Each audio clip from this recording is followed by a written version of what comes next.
You ever notice how our success is always described like it's this shiny, glowing thing sitting out there in the distance waiting for you? It's always waiting for you. Like it's a bus that's running late, except the bus never shows up. And if it does, you realize it's the wrong bus, and it's headed to a part of town you don't even want to be in. They tell you success is out there if you just work hard enough, stay disciplined, and chase your dreams. But chasing your dreams is a funny phrase. Nobody tells you what happens when the dream you're chasing isn't even yours. Maybe it was sold to you by a TV commercial, a magazine ad, your parents, or that one motivational speaker who's been shouting at people in a rented hotel ballroom since 1987.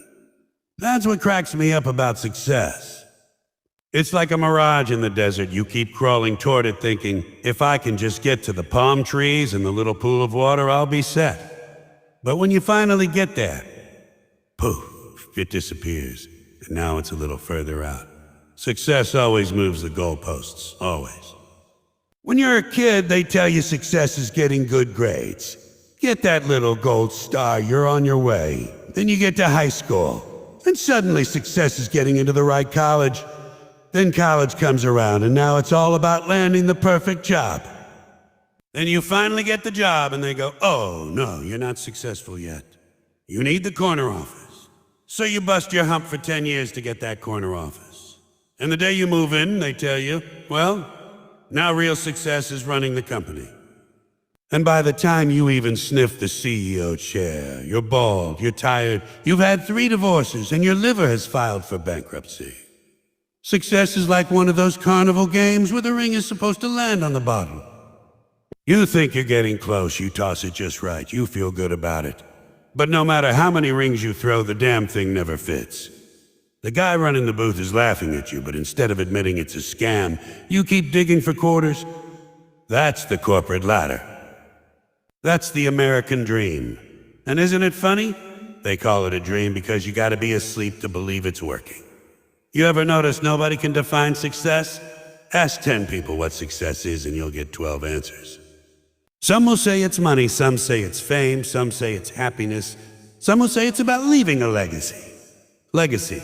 You're not the Roman Empire, calm down. You're not going to be remembered for eternity. You're not going to be a marble statue with pigeons sitting on your head in the town square. You're going to be lucky if you get your name spelled right on a gravestone. That's your legacy. But people keep chasing this idea that one day, someday, they'll make it. That's the big phrase, make it. Nobody can tell you what it is, but everybody wants to make it. That's like saying, I want to eat food. Okay, great. What kind? Just food. It's nonsense. The whole system is set up so you never actually feel successful. You always need one more thing. You'll get the house, but now you need a bigger house. You get the car, but now you need the newer car.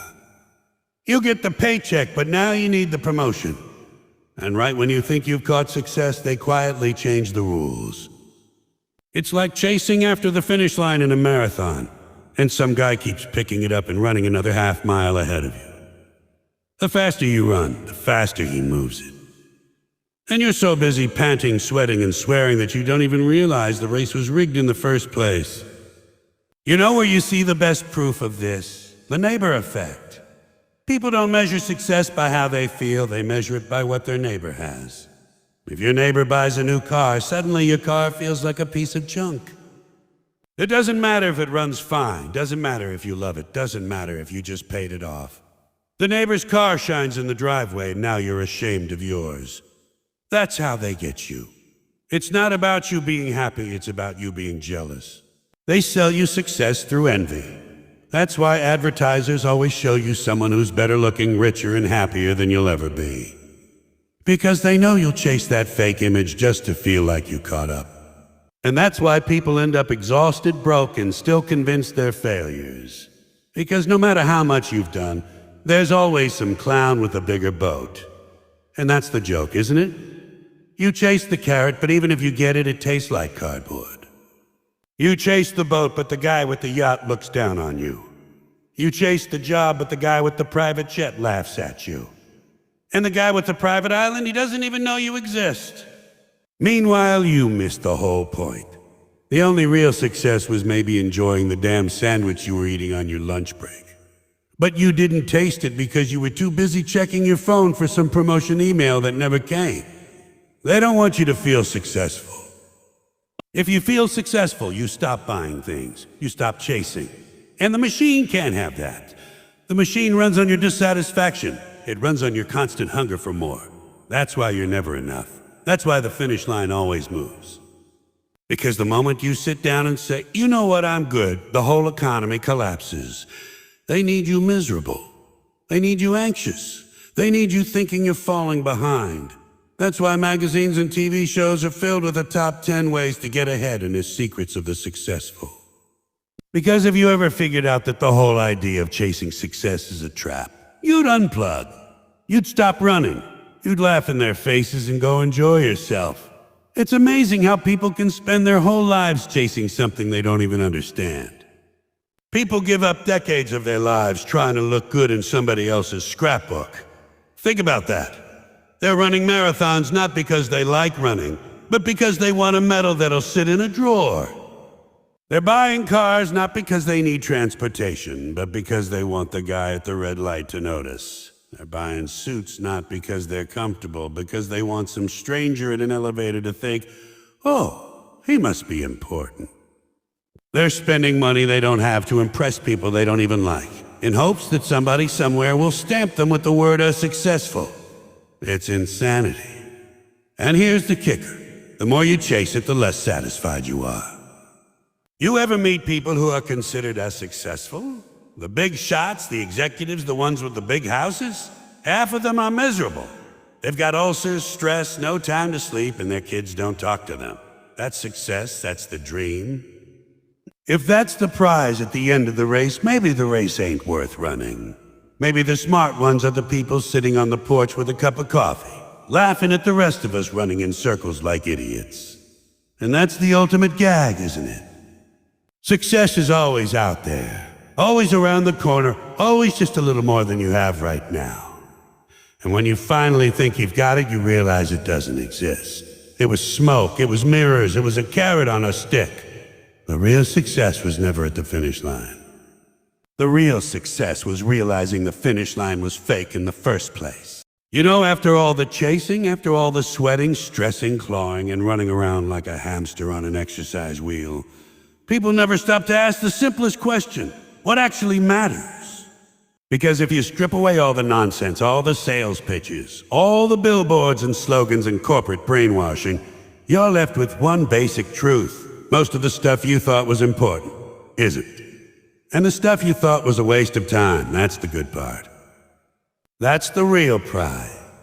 It's the little laughs, the dumb moments, the afternoons that don't look impressive on a resume. Those are the moments that stick. That's the real definition of success, and you don't even need to chase it. It's been sitting there the whole time, right in front of you, wearing sweatpants. Think about it. People will run around for decades trying to achieve things that don't mean a damn thing once they've got them. But the moments they actually remember, the ones that warm them up inside, those are never the achievements. Nobody lies on their deathbed saying, you know what I'm really proud of? That day I worked a 16-hour shift and answered 400 emails. No, they remember laughing so hard their drink shot out their nose. They remember sitting on the porch with their best friend talking nonsense while the sun went down.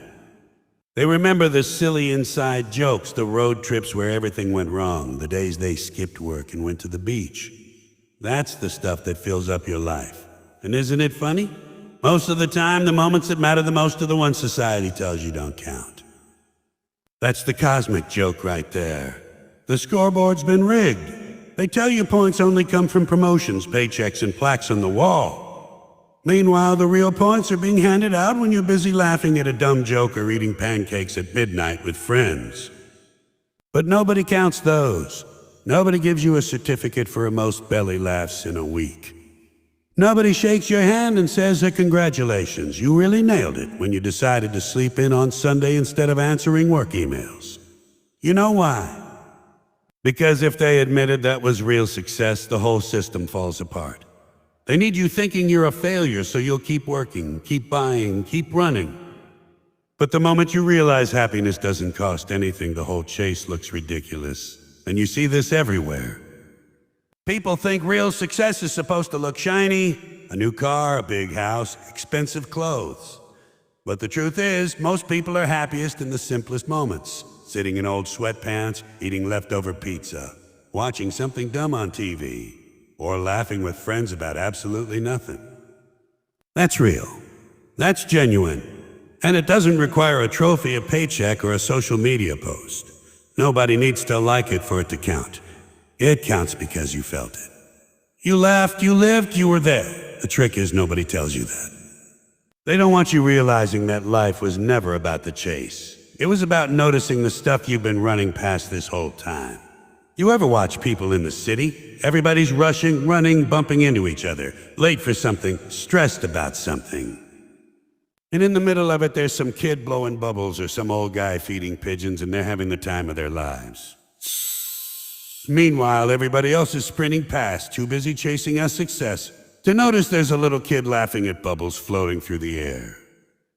And I'm thinking, hey, maybe the kid with the bubbles figured it out. Maybe he's already more successful than the guy in the three-piece suit sweating through his collar. Success isn't on the horizon. It's in the chair you're sitting in right now if you let yourself notice it. But people don't notice it. They're too busy thinking about tomorrow. Tomorrow is where all the success is supposed to be hiding. But tomorrow's a trick. Tomorrow doesn't exist. You never get there. By the time you do, it's already today again. And today is the only time you can laugh. The only time you can breathe. The only time you can enjoy something dumb and small and beautiful. But people waste today because they're so obsessed with tomorrow. They trade the only time they've actually got for a time that doesn't even exist yet. Now that's a bad business deal. It's like this. Success has been marketed to you like it's a product. But the actual thing that makes life worth living, you already have it. You don't need to chase it, you don't need to buy it, you don't need to earn it. Notice it. That's the big reveal. And once you see it, you can't unsee it. You realize all those years you were running, sweating, trying to make it, you already had it. It was in the laughter, the love, the friendships, the dumb little joys that didn't cost a dime. And when you finally notice that, you stop chasing. You sit down, take a deep breath, and laugh at how ridiculous the whole chase was in the first place. And let me tell you, the moment you stop chasing, life gets funnier.